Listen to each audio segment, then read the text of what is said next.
Jean-Charles Boudran, bonjour. Bonjour Annie. On est là dans votre cabinet de coaching de vie et hypnothérapie. Et c'est à l'hypnothérapie qu'on va s'intéresser aujourd'hui. Une différence avec l'hypnose? Oui, une différence dans la mesure où l'hypnothérapie est faite avant tout pour soigner les patients, addictions ou autres, alors que l'hypnose est un peu plus sur l'hypnose spectacle. On soigne les addictions, mais pas seulement. Pas seulement, on soigne tout, on soigne la confiance en soi, donc les addictions effectivement qui peuvent être tabac, drogue, alcool ou autre, mais changer quelque chose de sa personnalité ou améliorer, faut faire attention au mot changer parce que des fois ça perturbe des gens, mais tout simplement améliorer des choses de notre comportement, de notre santé, notre attitude, le rapport avec les autres. On peut pratiquement travailler sur tout en hypnose, en hypnothérapie. On ne parle pas forcément de soigner, on parle de changer ce qui nous fait souffrir, quand ça nous fait souffrir. Bien sûr. Alors d'abord, et puis surtout, ce qu'il faut savoir aussi, c'est qu'il faut que la personne ait envie. On vous parlait par exemple du tabac.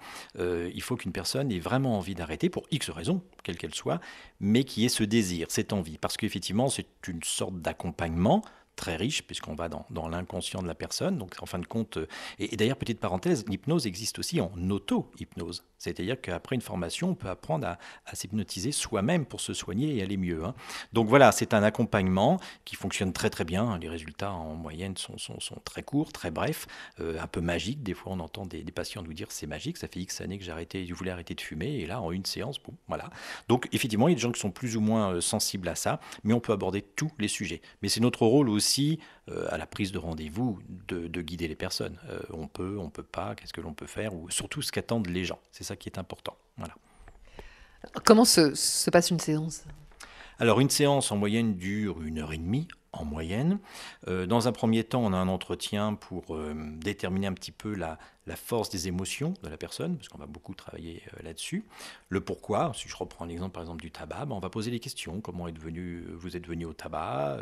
Combien de cigarettes fumez-vous? Qu'est-ce que représente le côté sympa du tabac? Qu'est-ce que représente le côté négatif?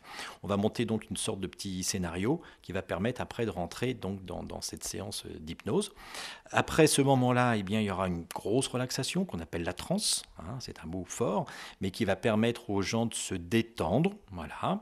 J'insiste sur le fait qu'ils seront toujours conscients, si je puis dire, c'est-à-dire qu'ils ne dorment pas, et encore une fois, ce n'est pas l'hypnose de spectacle qui fait qu'on peut faire n'importe quoi, c'est une grosse relaxation. Il y a des gens qui des fois s'endorment, parce qu'on les met vraiment dans une situation de bien-être, de chaleur, dans le cabinet, et puis voilà, il y a des gens qui s'endorment, c'est pas grave, parce qu'on peut faire le même travail avec une personne qui dort, le cerveau fonctionne très bien, même lorsque l'on dort. Donc il va y avoir cette première phase-là, qui va durer quelques minutes, jusqu'au moment où, quand on a atteint cette transe, eh bien, on va permettre aux gens de bien nous écouter, de bien visualiser, de bien mettre des images sur ce qu'on leur dit. Et bien sûr, là, on va se servir du fameux scénario qu'on a pu mettre au point. Enfin, je vais me servir du fameux scénario de façon à aller dans leur inconscient pour parler de leur confiance, du tabac, enfin bref, de tous les sujets qu'on aura pu choisir. Alors, addiction, manque de confiance en soi, rupture, stress, insomnie. Insomnie, maladie de peau, toutes les petites choses souvent liées au stress, voilà, qui vont, en fonction des personnes, ressortir d'une façon plus ou moins différente. Le stress, on vient souvent pour le stress. On parle par exemple de sommeil, mais vous savez, si vous êtes très stressé, la nuit sera plus difficile. Donc tout ça, c'est lié.